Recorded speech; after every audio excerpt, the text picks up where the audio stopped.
y desfavorece la apical.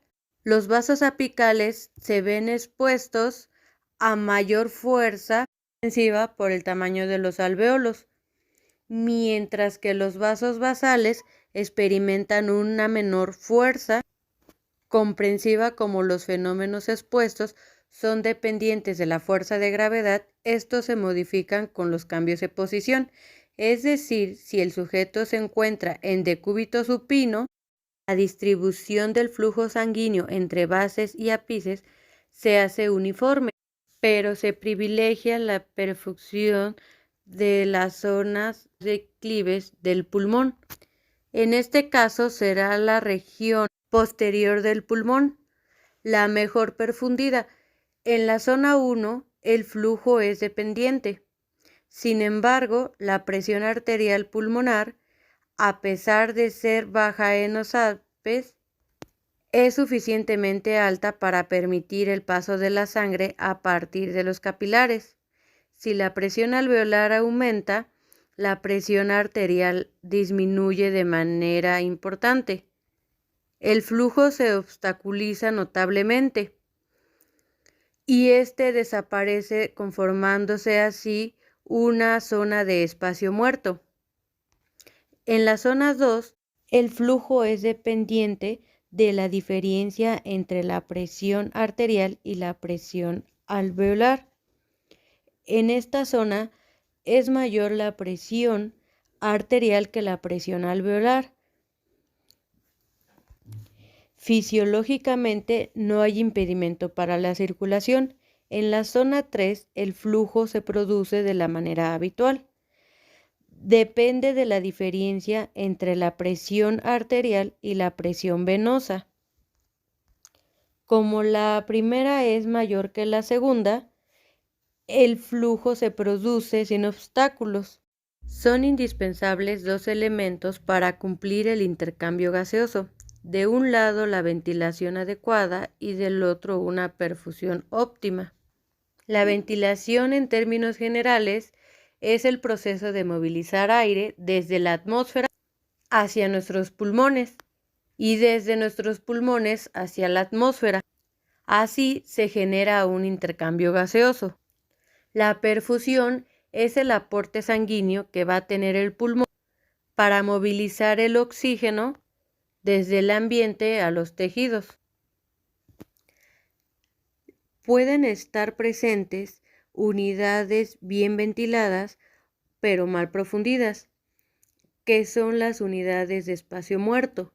Las unidades mal ventiladas y bien profundidas son las unidades de shunt o cortocircuito, y las unidades mal ventiladas y mal profundidas son las unidades silenciosas. Si la ventilación aumenta con respecto a la perfusión, esta disminuye con respecto a aquella. A la relación entre ventilación y perfusión, esta se incrementará. Si la ventilación disminuye con respecto a la perfusión o esta aumenta con respecto a aquella, la relación entre ventilación y perfusión disminuirá. Si la ventilación y la perfusión desaparecieran, la relación entre ventilación y perfusión sería igual a 0. La magnitud de aumento o la disminución de la relación depende de la desviación de cada parámetro con respecto al estándar de cada unidad. Debido a las desigualdades de los dos parámetros, la relación puede ser ligeramente inferior a la unidad, por lo que esto se considera como normal un valor de 0.8. Esto quiere decir que la ventilación alveolar, expresada en litros por minuto, corresponde al 80% del valor de la perfusión expresada en las mismas unidades. Por ejemplo, puede deducirse que en la zona 1, en la que los alvéolos se encuentran mejor ventilados por unidad de volumen, pero superfundidos, la relación es mayor que 1. En la zona 2, la relación es igual a 1 por la equivalencia entre ventilación y perfusión. En la zona 3, la relación es menor que 1 debido a que los alvéolos se encuentran subventilados por unidad de volumen, pero muy bien perfundidos. La zona 1 es mal ventilada por unidad de superficie y mal perfundida. La zona 2 es bien ventilada por unidad de superficie y bien perfundida, por lo que la relación se mantiene estable. En la zona 3 es mejor ventilada por unidad de superficie y es también la mejor perfundida, por lo cual la relación es normal. Si el desequilibrio se genera por disminución de la ventilación o incremento en la perfusión, la relación será menor que 1, y si desaparece la ventilación, la relación será igual a 0. Si el caso fuera contrario, el desequilibrio se genera por disminución de la perfusión o aumento en la ventilación. Este será mayor que 1 y si la perfusión desaparece, la relación será infinita. La explicación anterior nos permite deducir que para conservar la relación dentro de los rangos normales, deben generarse mecanismos de compensación de uno de los dos parámetros cuando el otro se modifica. Por ejemplo, si la ventilación aumenta, la perfusión deberá hacerlo también, o si la perfusión aumenta, debe esperarse una compensación fisiológica que aumente a la ventilación. La misma condición obra para la disminución de la ventilación o para la disminución de la ventilación. El diagrama nos muestra una interrelación entre la ventilación y la perfusión. La diagonal representa la relación normal secundaria a la equivalencia de los dos parámetros. La zona gris nos representa una relación mayor por el incremento de la ventilación sin respuesta compensatoria de la perfusión. La zona blanca nos representa la situación contraria, en la que la ventilación es menor que 1. Los cambios que genera el ciclo respiratorio producen cambios cardiovasculares importantes. Estos pueden atribuirse en su totalidad a las presiones generadas dentro del compartimento torácico, dependiendo del tipo de respiración, ya sea espontánea o mecánica. El corazón y los pulmones, por su localización intratorácica, a continuación, y por sus funciones mencionaré algunos aspectos prácticos mantienen una interdependencia muy estrecha que hace que la mayoría de los casos la afección de uno de ellos tenga repercusiones importantes en el otro. Las presiones intrapleurales varían diametralmente, así que en la respiración espontánea se produce una presión intrapleural más negativa que en la de reposo, con el fin de aspirar el aire desde el ambiente hasta los alvéolos. En este caso, la presentación de la presión es negativa. Intratorácica se produce un aumento del retorno venoso hacia el tórax y por ende al corazón en el consiguiente da un aumento del gasto cardíaco. Clínicamente se puede observar mediante la disminución de la frecuencia cardíaca. Durante e inmediatamente después de la inspiración, el corazón sensa el aumento del retorno venoso y baja la frecuencia de expulsión para mantener un gasto cardíaco promedio. Por el contrario, cuando se asiste mecánicamente al pulmón, se generan presiones positivas para llevar el aire oxigenado desde el ventilador a los alvéolos.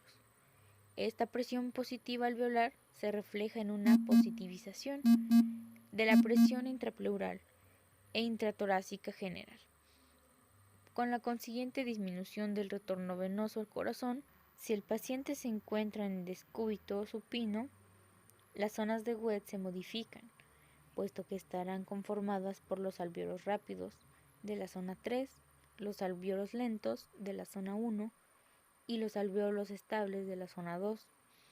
En la nueva zona 3 se tendrán entonces grupos alveolares muy heterogéneos que responderían de manera diferente a una ventilación. En este suceso se reviste importancia porque la dinámica de fluidos se ventilarán mejor que los alvéolos grandes de la zona 1 original, debido a que el flujo gaseoso se encausa allí porque la resistencia ofrecida es menor, además que el desplazamiento del contenido abdominal lo desplaza hacia arriba y atrás en la posición supino pone una desventaja.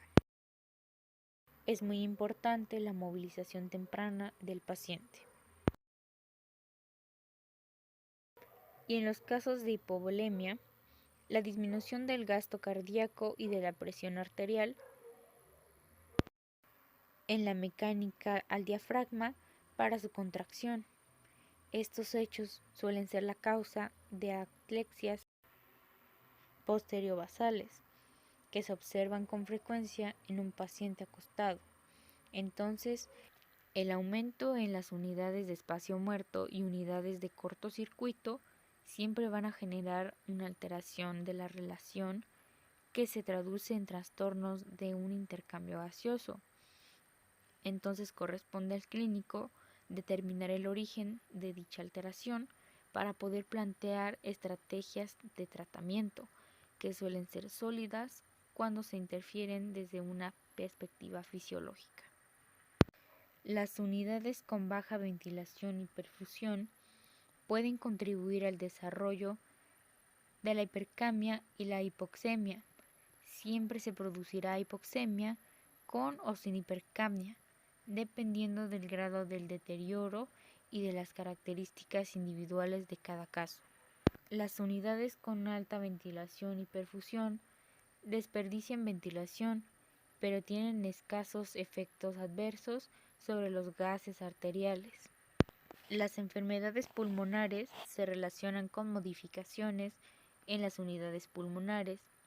Si el trastorno dominante es la alteración, la hipoxemia puede corregirse rápidamente mediante la administración de bajas concentraciones de oxígeno.